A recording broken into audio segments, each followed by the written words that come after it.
Welcome. Thank you for doing your driver CPC with me. So here's a little guide, one of the first guides, driver's hours. Confuses lots of people. Lots of people really get confused. I'm saying that twice, I don't know why. But hopefully, if you've done a driver's hours course with myself on driver CPC, you aren't confused. But in case you are, let's just go over the numbers again.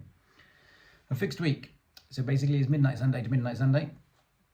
A working week is between two weekly rests. A working day is from the end of one daily or weekly rest to the beginning of another. The maximum driving you can do in one go is 4.5 hours.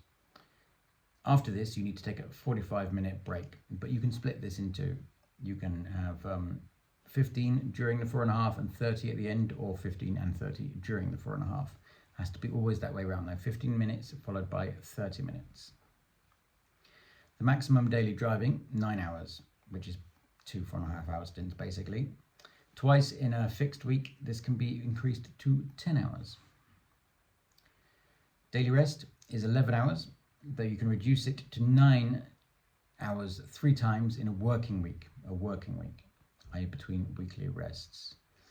You need your day's work and your rest to be complete within 24 hours of starting that day, meaning the maximum working day of 13 hours if you're taking a regular daily rest of 11 hours, or 15 hours if you are taking a reduced daily rest of 9 hours.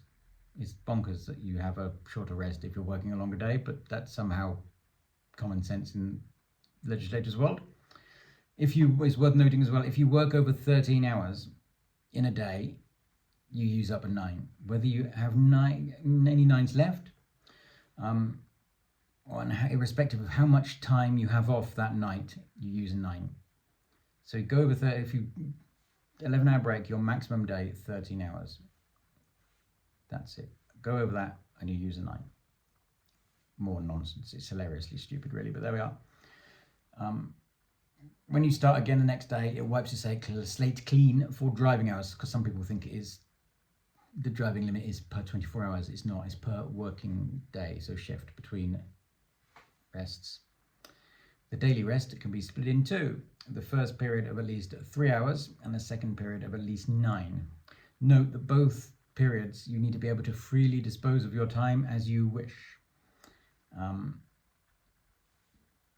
Both the 3 hours and the 9 hours. Also note that that only applies to rests, not breaks. So you do not have to be able to freely dispose of your time as you wish for a break during the day. That can be had in a restroom, wherever, whatever. Only rests. A split rest, a 3 and a 9, counts as a full daily rest. A regular weekly rest is 45 hours.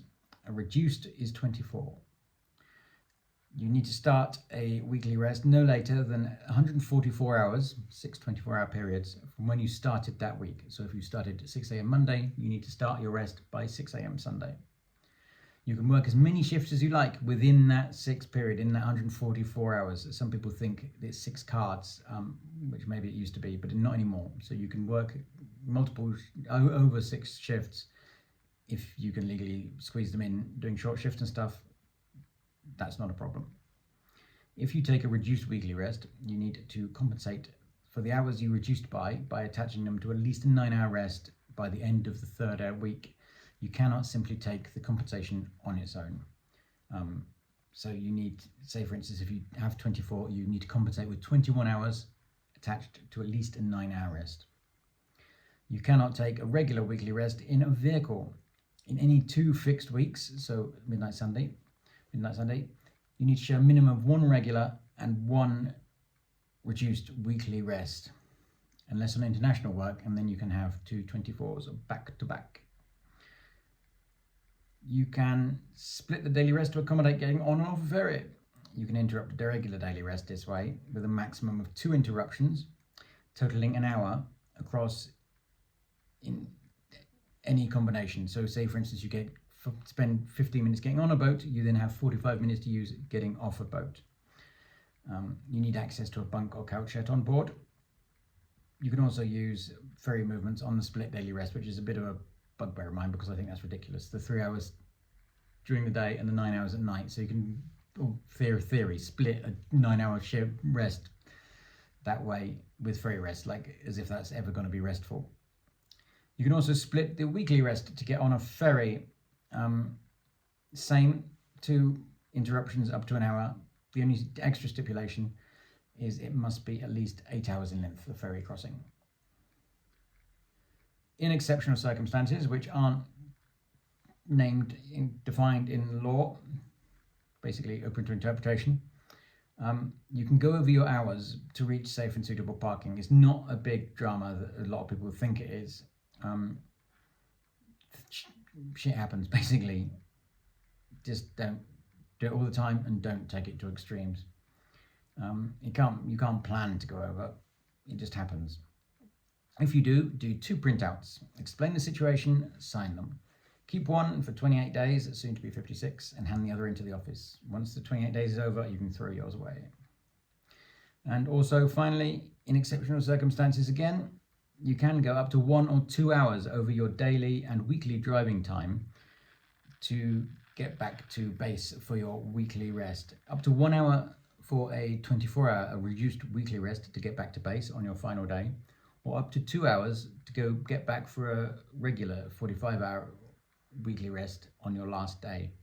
If you use the 2 hour for the regular weekly rest, you need to have 30-minute break immediately before that 2 hours. And again, that's exceptional circumstances. You can't use that like once a month or something. It is exceptional circumstances.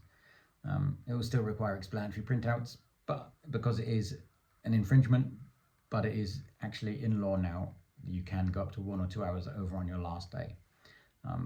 But that can't take you, for some reason, it can't take you over on your 2 weekly driving. It can take you up to 1 hour or 2 hours over on your weekly driving and daily driving, but not your 2 weekly driving. So I don't know why that is. And so that's that. That is the law. God bless you all.